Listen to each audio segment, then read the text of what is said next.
So yes, my name is Chris Canipe. I am a designer and builder of information graphics and applications for the Wall Street Journal.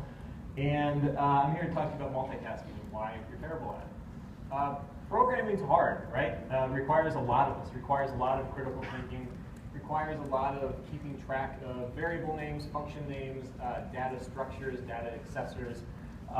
We're basically building these elaborate machines at our desk every day, and it takes a lot of our concentration. In the middle of all of that, we're constantly being interrupted because we work in newsrooms. I actually work in St. Louis, remote. I'm the only person in St. Louis from the Wall Street Journal. That absolves me of nothing. I am constantly interrupted by iChat, the phone, email, Slack now, which is this whole other channel, which is even more active than anything else, it seems like, where people are always asking me for something, right? So generally, it comes down to requests for features to be added to something that's already published, or rather just simple updates, new data, fixing glitches.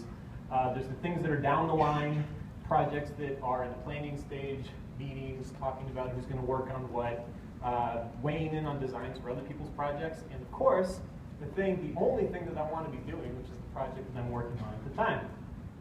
But here's the thing, when we split time between those tasks, we lose time.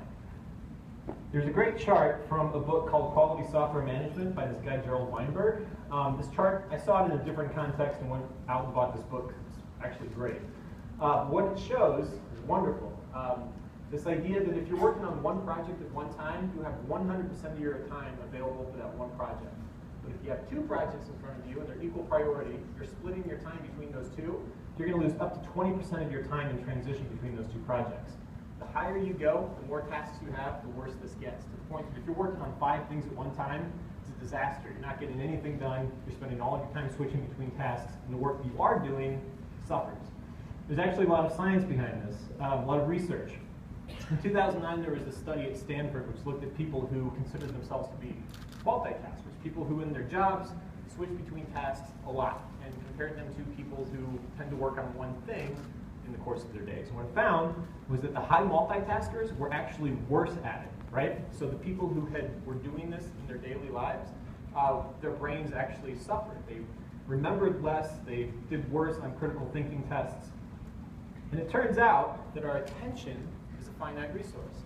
We begin our days with the best version of ourselves that we're going to have. This is my experience, at least. A lot of times I'll leave work at the end of the day after working on a problem for 2 hours, and I'm stuck.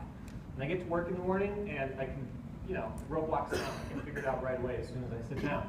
And the reason for this, turns out, is based in brain science. There's a study from 2010 that looked at judges in Israeli parole courts, right? So parole hearings, that found that they looked at something like 1,100 cases, and prisoners who went before the board in the morning were paroled 65% of the time.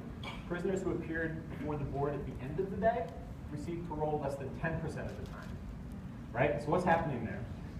Over the course of the day, the more critical thinking you're doing, the more decisions you're making, the more information you're synthesizing, the worse you are at it. And as a judge, it probably means that your default position is to do the easy thing, right? You're defaulting to the easier decision. It's easier not to parole somebody than it is to parole somebody because the consequences are lower.